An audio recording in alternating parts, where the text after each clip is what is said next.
You know, this has been a challenging year down in the General Assembly, but I think it's also important, you know, because we tend to focus on the negatives and the challenges sometimes without talking about some of the victories that we have.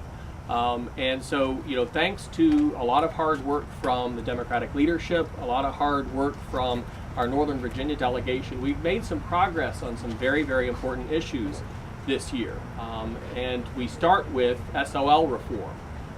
And this is something that I think has been important to a lot of people for a long time. We've got a great education system in Virginia, world class.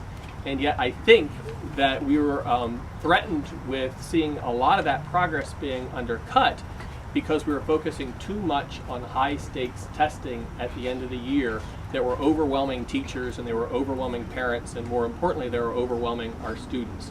And so this year, being able to step back and look at our standards of learning and say what's reasonable so that we can be accountable and we can measure, but we can also provide teachers the flexibility to actually teach the critical thinking skills that our students need for the 21st century economy. That was a great step forward. And I wanted to say, I know we got a lot of educators here in the audience. We got folks who have sat on school boards. I got so much wonderful feedback, and it was so important for me to hear from you about how we approached this to ensure that we didn't unravel our progress, but instead set Virginia up to move forward into the future. And I'm so grateful that I have constituencies that are willing to go ahead and do that and leap into those kind of issues. So thank you so much, and you should give yourselves a hand, quite frankly. Progress on that as well. And it was tragic that it took a tragedy, a highly publicized one, to go ahead and get the General Assembly moving. What we've done, though, is only fix part of the problem. We've made it so that if you are in a crisis situation, you are guaranteed a bed at a state hospital. That's a really good step in the right direction. But we don't have the resources out there necessary to keep you from getting into crisis mode. And that's the really next big thing that we need to work on, is how do we beef up our system so that we aren't operating by crisis management, so we can get the care that people need up front.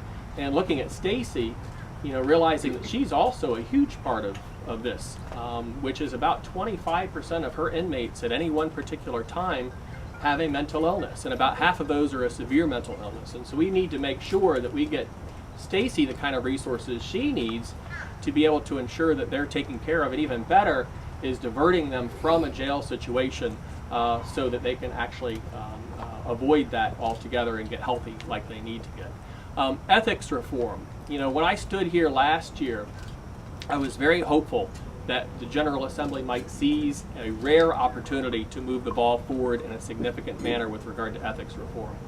We didn't do that, despite some of our best efforts, but we made some baby steps in the right direction, especially with accountability and transparency.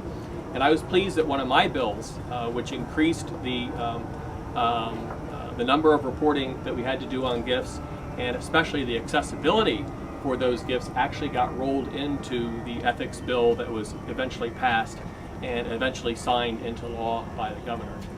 As you know, environment is near and dear to my heart. This year I got to work on stormwater management regulations. I'm watching Gretchen's eyes already glaze over, but Adria over there, who's with Virginia Cooperative Extension, knows why that is so important to the health of the Chesapeake Bay and our local streams and rivers. And we were actually able to move Virginia ahead in a very significant way to make sure that new development doesn't contribute to water quality decline.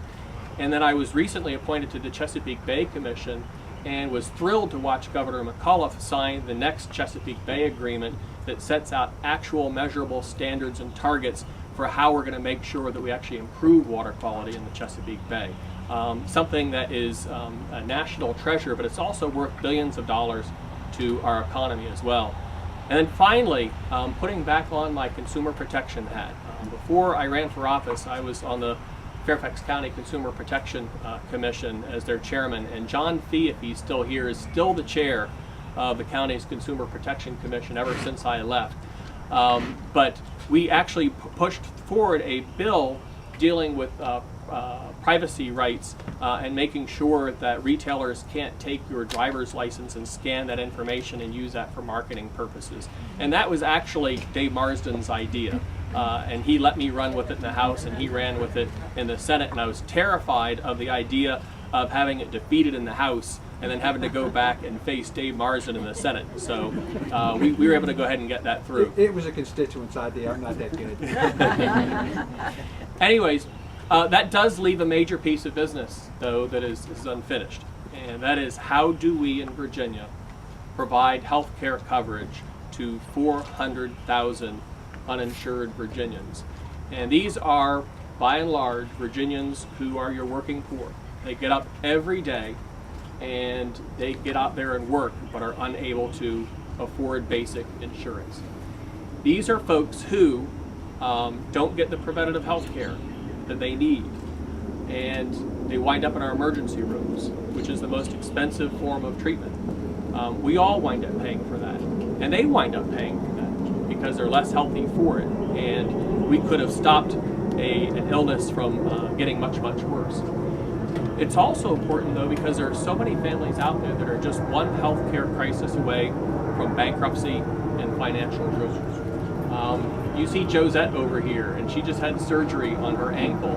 I would hate to think what we would do if we were faced with that situation and didn't have health insurance, whether we'd be able to really afford to go ahead and do that.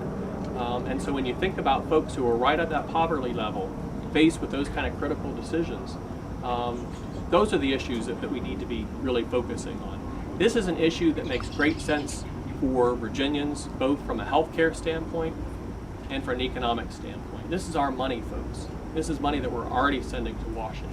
It makes so much sense to bring that back here to the Commonwealth of Virginia to go ahead and keep our Virginia citizens healthy as a Commonwealth. We're all in this together. Let me wrap up with this, which is the reason I love being in the House of Delegates is because this is about teamwork. Everybody here has played a role in making Fairfax City and Fairfax County just a spectacular place to live and to work and to raise a family. And we can all be really, really proud of that. And the thing I love most about being in the House of Delegates is that you all really jump in to go ahead and make that possible. I also want to thank you, though, for coming out to a fundraising event in a year that I'm not actually up for election. And here's why. Most of you know that it's not what you do in an election year that counts. It's what you do in the off years that counts. And I'm seeing the elected officials nod their heads.